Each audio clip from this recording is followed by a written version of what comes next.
Oke, selamat pagi, siang, sore, malam, tergantung dari waktu teman-teman ketika menonton video ini.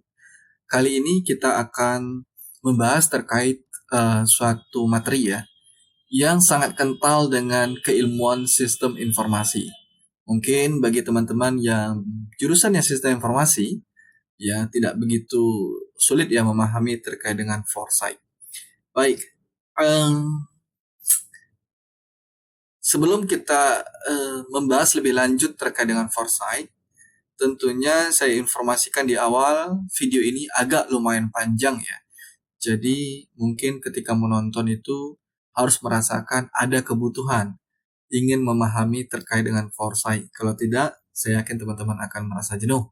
Oke, itu disclaimer di awal. Jadi silahkan siapkan kopi, cemilan-cemilannya sebelum kita membahas masalah materi yang satu ini. Karena materi ini sifatnya adalah ada kombinasi antara substansi dengan praktik dan IT-nya gitu. Jadi kalau di keilmuan sistem informasi waktu kita kuliah, bagaimana foresight ini kita selesaikan, kita solusikan menggunakan keilmuan data dan IT. Oke, kita lanjut ya ke slide berikutnya.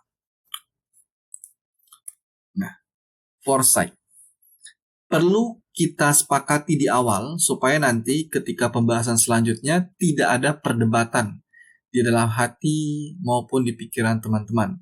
Kita harus tegaskan di awal ya, bahwasanya foresight itu tidak sama dengan ramalan masa depan. Atau kita pertegas, foresight itu bukan ramalan masa depan, tapi adalah mengeksplorasi berbagai kemungkinan masa depan. Itu yang pertama. Yang kedua, foresight itu bukan sekedar analisis tren, ya, tapi proses berpikir strategis untuk menghadapi ketidakpastian.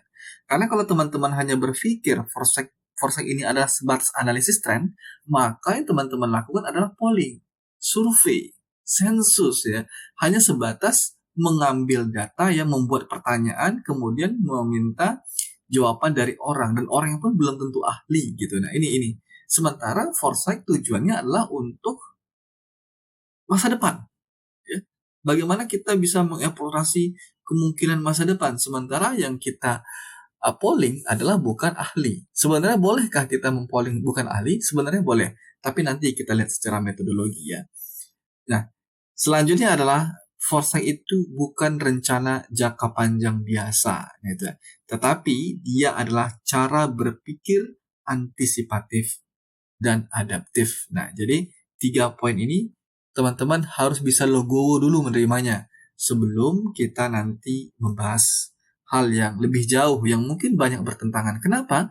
Karena foresight, forecasting, peramalan itu sudah dianggap pembahasan atau kata-kata umum sehingga semua orang berani mengartikan. Jadi ini sama arti seperti big data, AI, semua orang berani berbicara gitu. Semua orang berani berbicara big data, semua orang berani berbicara AI. Karena memang sifatnya bias. Padahal ada keahlian, ada keilmuan khusus yang harus bertanggung jawab dan menjelaskan tentang itu. Nah, sama dengan foresight. Saya khawatir semua orang menganggap foresight ini adalah sesuatu yang umum ya. Sesuatu yang dilakukan ya seperti polling, sensus, pengambilan data, kemudian kita eksplorasi masa depan itu bisa dikatakan foresight. Dan mungkin ya secara komunikasi di dalam kehidupan sehari-hari sah, tetapi secara keilmuan, ilmiah itu adalah salah. Baik, selanjutnya kita lanjut. Nah, forecasting. Oh, itu udah masuk ya. Nah, ini dia. Banyak hal-hal yang sering disamakan. Ini dia. Makanya saya tulis di sini. Padahal itu berbeda. Mereka menyamakan ini dengan foresight. Padahal berbeda. Forecasting katanya sama dengan foresight. Planning, ada skenario planning. Ini sebenarnya adalah hal yang berbeda. Kalau kita belum bisa menentukan perbedaan ini, teman-teman, maka kita akan sulit untuk punya satu kata ya, atau satu pendapat apa itu foresight. Baik, kita akan jelaskan satu persatu. Forecasting, ya. Kalau forecasting itu bedanya dengan foresight itu apa gitu? Kalau forecasting itu memprediksi satu masa depan yang paling mungkin. Sedangkan foresight itu adalah menjajaki banyak kemungkinan masa depan. Nah, itu ya. Kemudian planning. Nah, ini planning. planning itu fokusnya pada target dan eksekusi. Kita planning gitu. Sedangkan foresight, dia tuh fokusnya pada arah dan kesiapan terhadap perubahan yang akan terjadi. Nah ini. Kemudian, apa bedanya sama skenario planning? Nah, sebenarnya skenario planning ini adalah salah satu alat dalam foresight. Jadi bukan keseluruhan proses. Nah, ini saya akan singgung nanti. Sama dengan polling, survei gitu. Itu sebenarnya hanya salah satu. Dan dia tidak bisa berdiri sendiri. Kalau dia hanya berdiri sendiri, itu bukan foresight. Oke, kita lanjutkan dulu. Ya, apa itu foresight? Setelah kita tadi melihat ya, foresight bukan ini, bukan itu, kemudian foresight tidak sama dengan ini, tidak sama dengan itu. Lalu apa itu foresight? Foresight itu adalah cara berpikir strategis untuk menyiapkan diri terhadap masa depan yang belum pasti. Itu kata kuncinya. Karena kalau dia sudah pasti itu manajemen risiko. Jadi bukan foresight gitu. Jadi segala sesuatu sudah pasti itu ya manajemen risiko solusinya. Oke, selanjutnya kita akan melihat yang paling penting. Foresight itu tidak sama dengan polling. Nah, gitu. Kemudian ada yang ngebantah, loh polling kami itu Pak, menggunakan likelihood dan impact. Wah, gitu ya. Jadi seolah-olah ada hubungan sama foresight kalau ada kata likelihood dan impact. Tidak sama sekali. Jadi kalau foresight itu, kalau polling kita sudah menggunakan likelihood dan sudah menggunakan impact, dan tidak ada tindak lanjut, hanya sampai berhenti di sana, dia bukan foresight. Itu ya hanya sebatas survei persepsi saja ya. Nah itu kata kuncinya. Baik. Jadi kapan dia bisa dikatakan foresight? Dia akan dikatakan foresight ketika sudah mengikuti metodologi yang ditetapkan. Nah ini dia. Apa saja metodologinya? Nah kita bisa lihat nih. Ada macam-macam. Ada horizon scanning, ada sense making, ada scenario building, ada strategic implementation. Apa itu horizon scanning? Ya, jadi kita nggak hanya bicara masalah istilah aja nih, tapi kita harus bisa mendefinisikannya. Horizon scanning itu adalah kita mengumpulkan sinyal perubahan, tren, dan ketidakpastian dari berbagai sumber. Ya, di sini belum ada penilaian loh. Di sini masih sifatnya eksploratif. Sedangkan sense making ya, atau yang biasa disebut dengan analisis dan sintesis, disinilah salah satu metode yang digunakan adalah metode DLP gitu. Jadi kalau teman-teman melakukan polling likelihood dan impact itu belum tuntas, harus dilanjutkan menggunakan metode DLP. Apa fungsi DLP itu? Mengkonfirmasi hasil scanning kita melalui konsensus para ahli kan gitu. Kemudian kita bisa menvalidasi mana tren atau isu yang paling strategis dan berpotensi membentuk masa depan. Kemudian mengidentifikasi faktor pendorong dan ketidakpastian utamanya. Nah ini nih. Jadi sampai di sini saya harap teman-teman sudah mulai memahami dan kita sudah memiliki satu pendapat. Kemudian apa itu scenario building? Tadi sudah saya bahas ya. Jadi kalau kita gunakan hasil DLP tadi gitu untuk menyusun berbagai kemungkinan masa depan. Nah ini foresight ini sudah mendekati nih gitu. Dan terakhir adalah strategic implementation atau biasa disebut dengan policy design. Nah di sini kita menyusun strategi, kebijakan dan langkah nyata berdasarkan skenario yang sudah kita buat. Oke, ini adalah metodologi. Kemudian kita akan melihat kesalahan-kesalahan dalam melakukan polling. Dan ini umum ya, umum zaman-zaman mahasiswa mungkin sudah sering terjadi. Jadi apa yang kita bicarakan ini sebenarnya bukan hal baru, tetapi adalah apa yang sudah kita alami. Baik, kita akan lanjutkan. Baik ya. Setelah kita tadi melihat metodologi, kita coba lanjut praktik nyatanya. Jadi kita nggak hanya teori-teori aja ya, tapi gimana sih praktiknya gitu. Nah, kita lanjut nih. Oh, nggak bisa di-enter ya. Enter, oke. Pertanyaannya adalah seperti ini. Seberapa besar kemungkinan Indonesia menjadi pusat ekspor produk halal di Asia pada tahun 2040? Oke. Nah, biasanya di tahap yang paling fundamental, orang-orang akan membuat ya, adalah sensus survei atau polling yang berbicara terkait dengan likelihood dan impact. Nah, ini nih, di sini nih, ya, kita sudah mulai masuk ke substansi yang sebenarnya. Orang berbicara likelihood dan impact, tetapi kalau di masalah impact, mungkin adalah keseragaman. membuat dalam bentuk Likert ya, atau membuat dalam bentuk skala ordinal dan lain sebagainya gitu. Tetapi pada likelihood ya, saya pernah menjumpai teorinya seperti ini. Ya, sering saya jumpai. Karena mereka terjebak dengan kata likelihood. Ya, kemungkinan. Jadi karena ada kata likelihood, katanya ini sama dengan likely gitu. Unlikely nggak sama, ya nggak seperti itu ya. Cara berpikirnya gitu.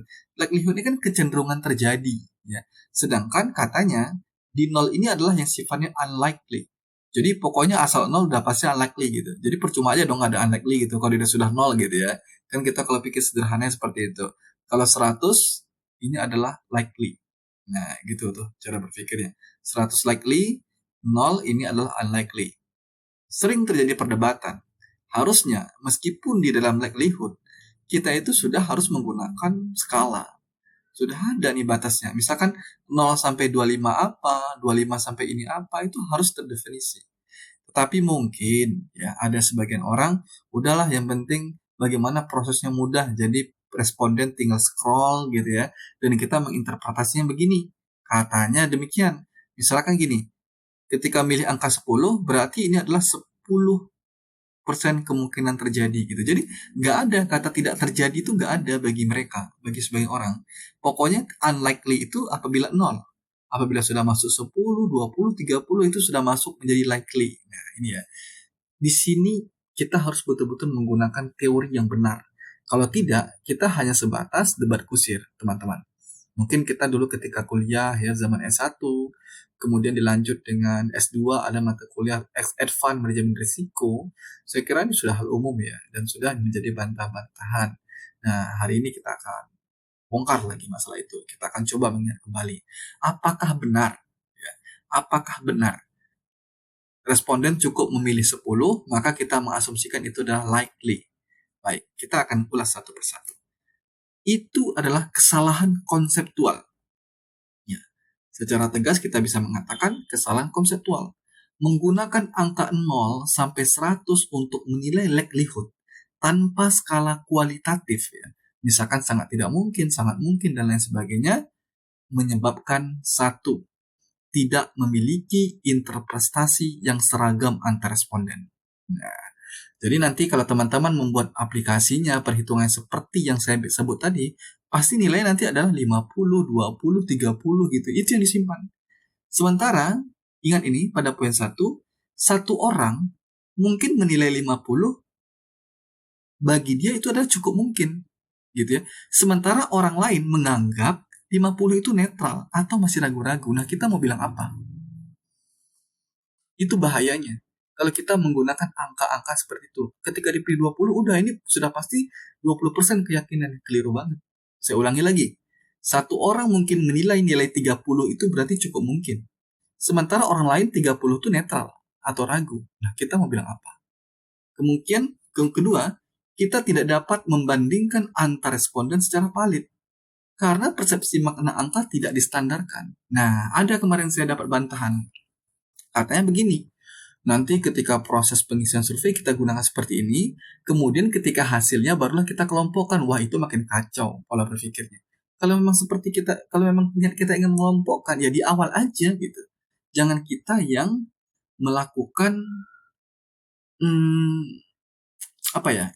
Setelah hasilnya ada baru kita menentukan, oh 30 sampai 50 itu adalah sangat tidak mungkin. Wah, itu kan jadi kacau gitu. Nanti kenapa kacau nanti saya akan jelaskan ya. Yang kedua, tidak dapat dibandingkan antara responden secara valid, oke. Yang ketiga, tidak dapat diolah secara konseptual, ya, menjadi kategori foresight. Nggak bisa. Kita nggak akan bisa mengolahnya secara konseptual menjadi kategori foresight seperti possible, plausible, probable, atau preferable future. Nggak bisa gitu. Kesimpulan apa? Angka 0 sampai 100 tanpa definisi ya tidak menggambarkan probabilitas ilmiah, melainkan hanya persepsi mentah yang tidak distandarkan. Oke teman-teman, kita lanjut yang kedua. Apa dampaknya kalau seandainya kita menggunakan teknik likelihood seperti tadi? Ya jelas, dampaknya adalah masalah interpretasi. Nih, saya jelaskan.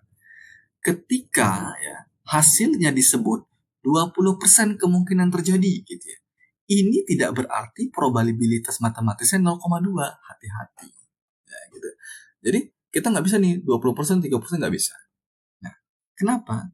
Karena tidak ada model probabilistik atau frekuensi empiris yang mendasari itu. Silakan cari kalau ada. Yang kedua, nilai tersebut hanya hasil scoring persepsi responden gitu. Sehingga kalimat 20% akan terjadi tidak sah secara statistik maupun foresight. Saya ulangi, kalimat 20% akan terjadi itu tidak sah secara statistik maupun foresight. Karena itu hanyalah deskriptif dari sebuah opini, teman-teman. Baik, jadi kalau boleh kita simpulkan, di dalam foresight itu kita bukan menghitung probabilitas, melainkan menilai tingkat keyakinan dan dampak masa depan berdasarkan refleksi ahli. Ya, jadi dua hal yang tidak bisa diwakili menggunakan angka mentah tanpa skala kualitatif. Oke teman-teman. Nah, kemudian nanti pasti ada ketika kita kuliah atau lain sebagainya, ada gini-gini aja Pak. Yang kita lakukan seperti ini adalah untuk mempermudah aja. Tetapi nanti hasilnya akan kita kelompokkan lagi, itu makin ngaco. Kenapa ngaco? Ya, nih, saya jelaskan lagi. Kenapa ngaco? Kalau kita mengelompokkan di akhir ya, itu tidak akan menyelesaikan bias. Kenapa? Kategori yang dibentuk ya, saya ulangi, kategori yang dibentuk setelah pengumpulan data itu tidak mencerminkan niat semantik dari responden. Dari mana kita tahu niatnya seperti itu? Masa iya, seperti saya bilang tadi, dia 30% itu sebenarnya mengatakan tidak yakin, sementara 30% menurut yang lain itulah ragu-ragu.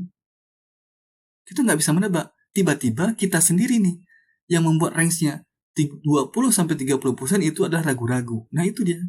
Karena pengumpulan data yang dibentuk itu tidak mencerminkan niat dari semantik responden.